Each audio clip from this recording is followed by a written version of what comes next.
20년 전 하이브 문명의 외계 함대가 지구를 기습했다. 전쟁의 불길은 전 세계를 집어삼켰고 수많은 도시는 대재앙 속의 폐허로 변했다. 위기의 순간 인류는 국가와 인종의 차이를 내려놓고 전례 없는 단결로 일어나 방역에 나섰다. 마침내 침략자들을 가까스로 격퇴하며 문명을 지키기 위한 전쟁에서 승리했다. 그러나 승리는 인류를 안일함에 빠뜨리지 않았다. 뼈아픈 교훈은 모두에게 깨닫게 했다. 우주는 결코 평온한 요람이 아니며 다음 침공은 언제든 찾아올 수 있다는 것을. 그 후 20년 동안 세계 각국은 힘을 모아 협력했고 노획한 외계 우주선 잔해를 기반으로 삼았다. 외계 기술을 역설계하고 흡수하면서 지구 문명은 전례 없는 고속 발전의 시대로 접어들었다. 한때 베일에 쌓여있던 57구역은 전 지구적 우주 방어센터로 확장되었다. 외계 반중력 추진 시스템을 탑재한 신형 전투기들이 실전 배치되었다. 핵융합 에너지는 점차 기존의 화석 연료를 대체했다. 수백 년간 인류를 괴롭혀온 에너지 위기도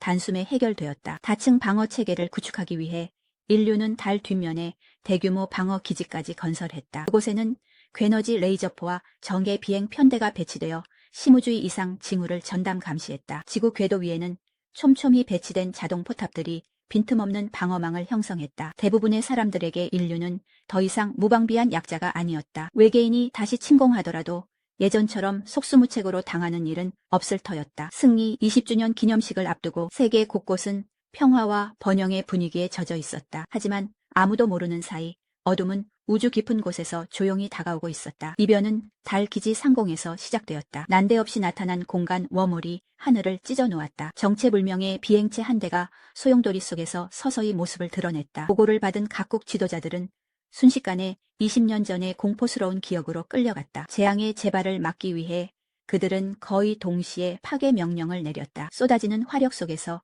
비행체는 곧 산산이 부서졌다. 하지만 조사대가 잔해 현장에 도착했을 때 그들은 온통 새하얗고 완전히 손상되지 않은 구형 물체를 발견했다. 그 흰 구체는 즉시 연구기지로 옮겨졌다. 하지만 모든 과학자들을 속수무책으로 만들었다. 장비로는 구성 물질을 분석할 수 없었고 어떤 에너지 반응도 감지되지 않았다. 그것은 실험실 한가운데에 조용히 떠 있을 뿐이었고 표면은 매끄럽고 따뜻한 질감을 띠고 있었다. 무기라기보다는 미완성된 정교한 예술품에 더 가까워 보였다. 결국 호기심이 절차를 앞질렀다. 한 연구원이 참지 못하고 손을 뻗어 구체를 만졌다. 그 순간 단단하던 표면이 갑자기 액체처럼 변했다. 마치 살아있는 것처럼 그녀의 두 손을 빨아들여 감싸버렸다. 몸부림치던 중 남자는 뜻밖에도 백색 구체의 핵심 프로그램을 활성화했다. 보이지 않는 위치 신호 하나가 실험실을 뚫고 솟구쳤다. 대기권을 넘어 태양계의 경계까지 지나 은하계 깊숙한 곳을 향해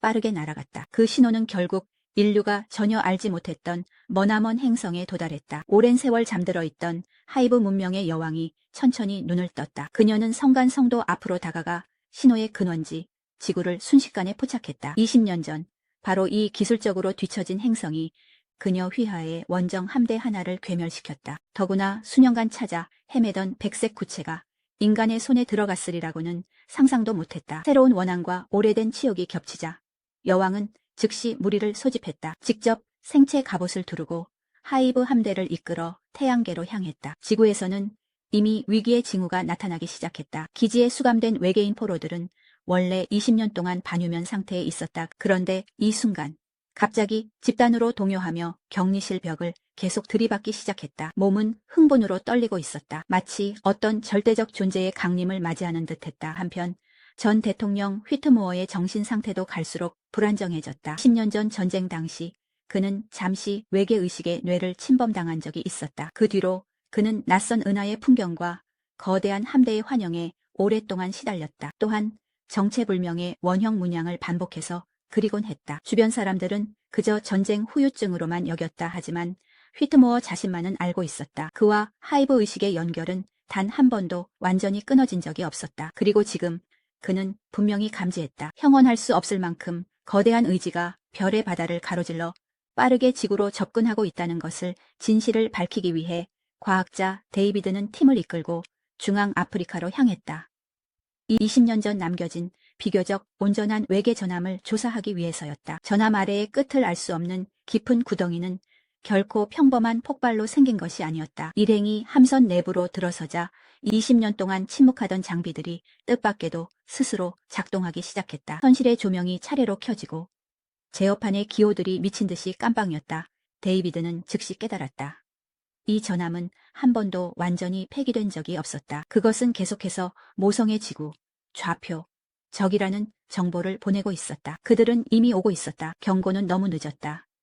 곧 달 방어 기지가 상상을 초월할 만큼 거대한 외계 모선을 탐지했다. 상대는 달의 그림자를 이용해 감시망을 조용히 돌파해 들어왔다. 기지 수비대는 즉시 대응에 나섰고 모든 레이저포가 공격을 개시했다. 하지만 괴너지 광선은 모선의 보호막 위에서 희미한 파문 몇 줄기만 일으켰을 뿐이었다. 반면 외계 모선은 단 한 줄기의 에너지 광선만으로 쓸어버렸다. 달기지는 지휘센터와 방어시설까지 함께 산산조각이 났다. 외부에서 훈련 중이던 전투기 몇 대만 가까스로 빠져나왔다. 인류가 20년에 걸쳐 구축한 달. 방어선은 압도적인 기술 격차 앞에서 3분도 버티지 못했다. 달 방어선을 파괴한 외계 모선은 멈추지 않고 곧장 지구로 향했다. 지상사령부는 긴급히 궤도 방어 시스템을 가동했다. 우주포대를 이용해 적을 대기권 밖에서 저지하려 한 것이다. 하지만 주포는 아직 충전을 끝내지 못했다. 그 순간 모선이 여러 줄기의 에너지 광선을 발사했다. 모든 방어 거점을 정확히 조준하자 순식간에 궤도 포대가 전부 무력화됐다. 그제야 인류는 뼈저리게 깨달았다. 지난 20년간 연구해온 이른바 첨단 기술은 그저 하이브 문명이 오래전에 폐기한 낡은 유물에 불과했다. 그리고 지금의 적은 전쟁 체계 자체가 인류가 감히 닿을 수 없는 수준에 올라 있었다. 거대한 모선은 결국 대기권을 뚫고 대서양 상공에 천천히 멈춰섰다. 이어 더욱 끔찍한 힘이 드러났다. 모선이 중력장을 조종한 것이다. 지상의 자동차와 철골, 심지어 고층 건물 전체까지 뿌리째 들어 올렸다. 수많은 건물 잔해와 미처 피하지 못한 사람들이 하늘 높이 휩쓸려 올라갔다. 예정된 고도에 도달하자 중력 시스템이 갑자기 꺼졌다. 공중에 떠있던 모든 것이 그대로 추락했다. 해안 도시들은 순식간에 지옥으로 변했다. 이후 모선은 거대한 지지 구조물 여러 개를 뻗어 해저 깊숙이 박아 넣었다. 강렬한 충격은 하늘을 뒤덮을 듯한 해일을 일으켰다. 지상에서 올려다보면 이 모선은 바다의 절반을 가릴 만큼 거대했다. 하지만 이 모선이 불러온 재앙은 여기서 끝이 아니었다. 지름이 거의 1km에 달하는 플라즈마 드릴이 모선 하부에서 뻗어나왔다. 그것은 바닷물을 뚫고 곧장 지구의 핵을 향해 파고들었다. 아프리카 전함 아래에 남은 깊은 구덩이를 떠올린 데이비드는 마침내 하이브 문명의 진짜 목적을 알아차렸다. 그들은 점령하러 온 것이 아니었다. 우주를 떠도는 수학자였다. 거주 가능한 행성에 도착할 때마다 그들은 지각을 뚫고 행성 핵의 에너지를 빨아들인다. 그 에너지로 함대를 유지하고 문명을 이어간다. 핵 에너지를 잃은 행성은 자기장이 서서히 사라진다. 대기는 태양풍에 벗겨지고 바다와 생태계는 완전히 붕괴된다. 끝내 남는 것은 죽음처럼 고요한 빈 껍데기뿐이다. 재래식 무기는 전혀 통하지 않았고 정면 방역은 바위의 계란치기나 다름없었다. 절망적인 상황 속에서 인류는 유일한 돌파구를 찾아냈다. 하이브 문명은 하나의 의식으로 연결된 공동체로 하급 병사와 전함, 무기까지 모두 여왕이 직접 조종한다. 여왕은 지배자인 동시에 종족 전체의 중추였다. 여왕만 제거하면 하이브 함대는 순식간에 지휘 체계를 잃고 마비 상태에 빠진다. 이것이 인류가 전세를 뒤집을 유일한 희망이었다. 정예 조종사들이 신속히 집결해 연합 편대를 꾸렸다. 핵융합 탄두를 탑재한 폭격기 3대를 호위하기 위해서였다. 임무는 모선에 돌입해 여왕을 제거하는 것. 편대가 모선에 접근하자마자 수많은 소형 외계 전투기의 포위 공격을 받았다. 이 전투기들은 벌떼처럼 움직였고 비행 궤적은 예측할 수 없었다. 게다가 모든 기체가 감각을 공유해 빈틈없이 협력했다. 인류 편대는 곧 막대한 피해를 입었다. 위기의 순간 조종사들은 모선 측면에 출입구가 있음을 발견했다. 그들은 남은 전투기들을 이끌고 폭격기를 호위해 그 안으로 돌입했다. 하지만 그들은 알지 못했다.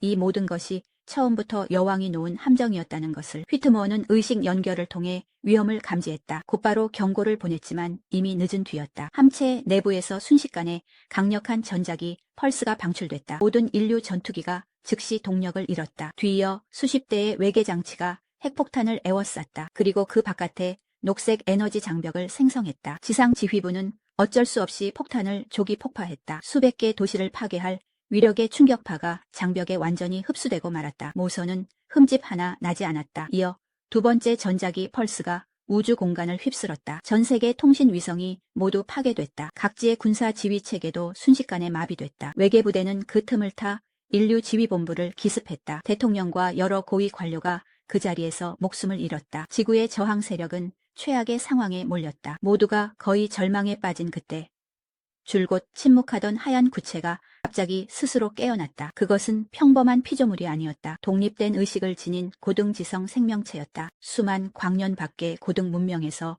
온 존재였다. 그 문명은 한때 수많은 종족을 규합해 하이브 수학자에 맞섰다. 하지만 결국 패배해 멸망했다. 하얀 구체는 유일한 생존자였다. 그 내부에는 완전한 고등 과학기술과 하이브 문명을 겨냥한 전문 무기기술이 저장돼 있었다. 그것이 지구를 선택한 이유는 바로 20년 전 열세의 문명이었던 인류가 하이브 함대를 격파한 전적 때문이었다. 그 싸움에서 인류는 다른 종족들에게서 보기 힘든 끈기와 저항 의지를 보여줬다. 하얀 구체는 원래 인류를 도와 새로운 성간 동맹을 구축하려 했다. 하지만 뜻밖에도 위치 신호가 노출되면서 여왕을 불러들이고 말았다. 하얀 구체가 하이브의 손에 넘어가는 순간 인류는 전세를 뒤집을 가능성을 완전히 잃게 된다. 데이비드는 즉시 위험을 무릅쓴 승부수를 세웠다. 진짜 하얀 구체를 신호차폐 격리실로 옮기고 동시에 핵융합 폭탄을 실은 우주선 한 척을 출격시키는 것이었다. 하얀 구체의 에너지 신호를 모방해 여왕을 무인지대로 유인한 뒤 폭파하는 것이다. 이 계획에는 누군가 직접 미끼 우주선을 조종해야 했고 그건 사실상 돌아올 수 없는 임무였다. 노쇠한 휘트모어가 앞으로 나섰다.